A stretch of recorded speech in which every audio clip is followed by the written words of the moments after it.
Hi there, blade aficionados. We got a new WE knife on the block today. I've seen, well, since I got this, there were no reviews, and now it looks like there's a couple reviews, so I can't scoop anybody.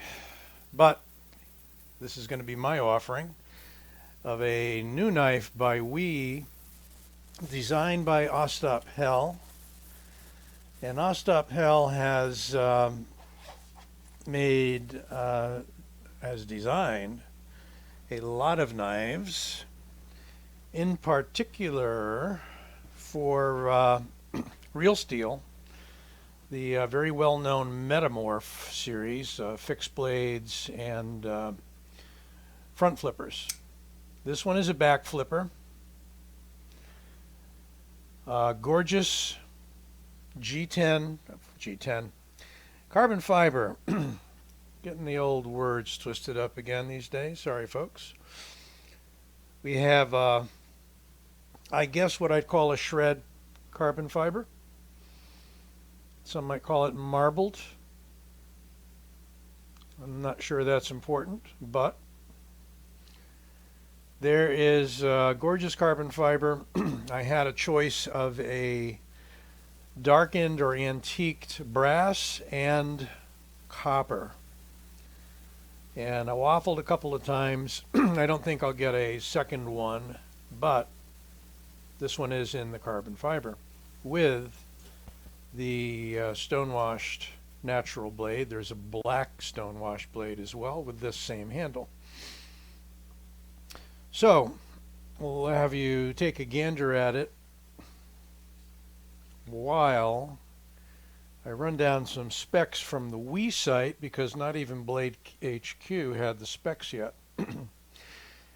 It's not an extremely large knife. It has an overall length of 7.94 inches, blade length of 3.46 inches, closed length of 4.48 inches, a blade thickness of 3 millimeters or 0.12 inches, handle thickness of 0.47 inches, and a weight of only 2.55 ounces. Yes, it's very light. The blade material is CPM 20CV at a hardness of 59 to 61 Rockwell. It's a flat grind gray stonewash 6AL 4V titanium. And yes, they are describing it as a shredded carbon fiber overlay. And it's a frame lock. Tip up right hand carry only. On these higher end titanium knives, it is relatively rare that the clip is switchable. 2.5 ounces though. Really, I mean, it's a feather. Ergos are great. A little bit left over there. It's very neutral as far as the ergos go. Got a finger cutout, short guard, very snappy. Not going to be drop or fall shutty because it is such a light blade. There's just no weight to come back down into the handle. The design, I think, is quite spectacular. See if I can ramp up my lighting here just a little bit. That might help us. And the same over here. Yeah, there we go. Photographically, it's always a question of open the lens, crank up the lighting, and raise the ISO. I don't like raising ISO if I can help it, but I think that gives you a little better idea of some of the details. Ostap Hel is noted for his very sophisticated designs, and this is certainly one of them. They're generally a lighter, slimmer knife. He may have designed some more heavyweight ones, I don't know. But you have a good slab of carbon fiber on each side. You can see the dimension there. It is completely open, and I mean completely open construction. I'm not supposing you can put a lanyard on that standoff at the rear. Probably it would end up getting cut. So I'm going to say no. And interesting kind of, I don't know if I'd call it like a toothbrush handle. And I'm not poking fun of it at all, but it's just that very simple, rounded with a ever so slight point, rounded point at the end. WE has ceased using the star bits like you saw in some of my other reviews of some knives recently. I have the 620G review coming out. This may supersede it just because it's newer and I want to get it out there and have you folks checking it out. The only branding on the knife that's obvious is Ostap Hel design on the right side of the blade, and you almost can't find the steel type, but it's there somewhere. See if I can find it.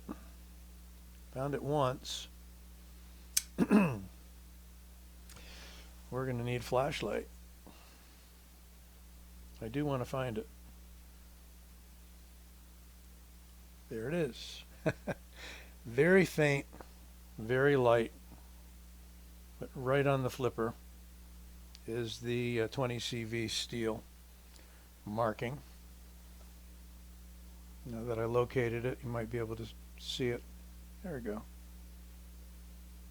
Right there. Not that it's that important that you see it, but that's the only branding aside from the designer's name. It is a sharp edge, albeit smooth and not terrifically aggressive, but as Doug says, it will cut, I'm sure.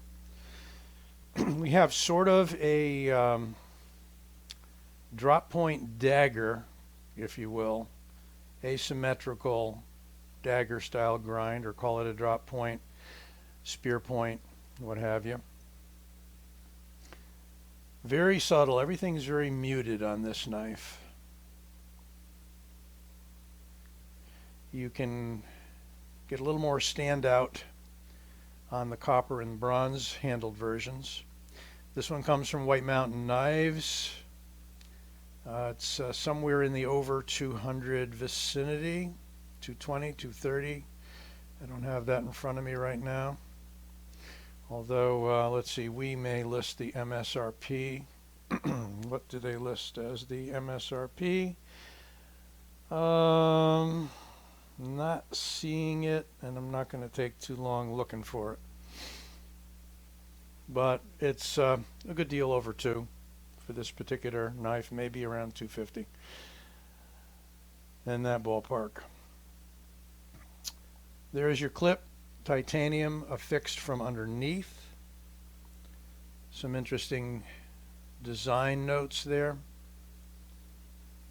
Your locking bar with hardened steel insert. And again, it isn't going to fall shut for me. Very light 2.5 ounce knife. Let's take a quick look at it next to a few others. On the comparably sized, at least with length, knives is the Benchmade Freak. Benchmade Freak overall length is probably about 1/2 inch to 3/4 of an inch longer. As I say, this is not a long knife, under 8 inches somewhat. I would call it a gentleman's folder. If we have some gentlemen left out in the audience there, and I'm sure we do, this would be for you. Almost spot on for length with the Griptilian. So it's a Griptilian length knife, but the Griptilian, as you can see, stands a lot taller. Very tastefully done WE logo. And it's a simple knife. It's understated. It's handsome, if that's a way to describe it. Modern. But at the same time has kind of that antique look because of the bead blast titanium handle and the blade. Great steel, of course, 20 CV. So it's right up there. 20 CV is really an equal to M390. You can look up these on Knife Steel Compositions, something like that. It's a great app if you haven't downloaded it already for your Android or your iPhone. Hope you enjoyed this review. Give it a like and don't forget to subscribe. This Old Sword, signing out.